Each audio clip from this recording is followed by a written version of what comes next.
আমি বিএনপির নির্বাচিত সংসদ সদস্যদের এই শপথের মধ্য দিয়ে যাত্রা শুরু করল ১৩তম জাতীয় সংসদ। প্রধান নির্বাচন কমিশনার শপথ গ্রহণ কক্ষে শপথ পড়ান সংসদ সদস্যদের। বিএনপি চেয়ারম্যান তারেক রহমানের নেতৃত্বে শপথ গ্রহণে অংশ নেন বিএনপির সংসদ সদস্যরা। করিতেছি যে শপথ গ্রহণের পর সংসদীয় দলের সভা করে দলের চেয়ারম্যান তারেক রহমানকে সংসদ নেতা নির্বাচিত করেন বিএনপির সংসদ সদস্যরা। এই সাদাটাতে আমরা দস্তখত করব। তবে বিদ্যমান সংবিধানে গণভোটে উল্লেখিত সংবিধান সংস্কার পরিষদের শপথ নেয়ার বিধান নেই জানিয়ে দ্বিতীয় শপথ থেকে বিরত থাকে বিএনপি।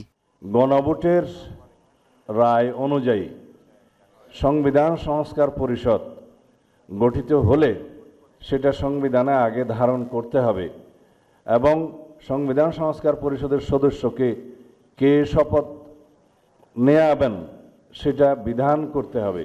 এবং এরপরেই বিরোধী দল হিসেবে ডাক্তার শফিকুর রহমানের নেতৃত্বে শপথ নেয় জামায়াতে ইসলামী।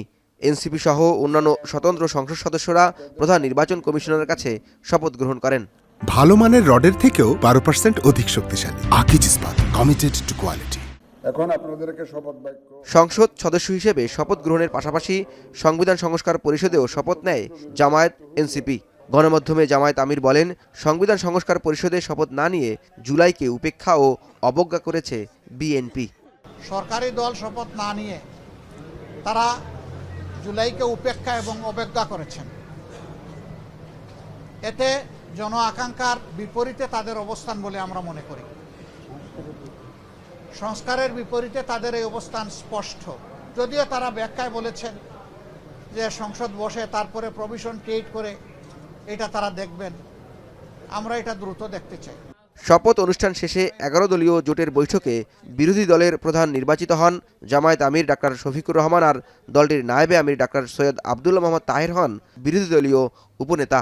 এছাড়া বিরোধী দলের হুইপ হিসেবে দায়িত্ব পেয়েছেন জাতীয় নাগরিক পার্টির আহ্বায়ক নাহিদ ইসলাম। ঐতিহাসিক এ শপথের মধ্য দিয়ে দেশ স্থায়ী গণতান্ত্রিক অভিযাত্রার মধ্য দিয়ে যেমন যাবে, তেমনি শপথ গ্রহণ নিয়ে সরকারি ও বিরোধী দলের ভিন্ন অবস্থানে জটিলতার শঙ্কা থেকে গেল। এই সংসদ ভবনে যারা শপথ নিয়েছেন প্রত্যেকের দেয়া প্রতিশ্রুতির পূর্ণাঙ্গ বাস্তবায়নের প্রত্যয় ব্যক্ত করেছেন সংসদ সদস্যরা।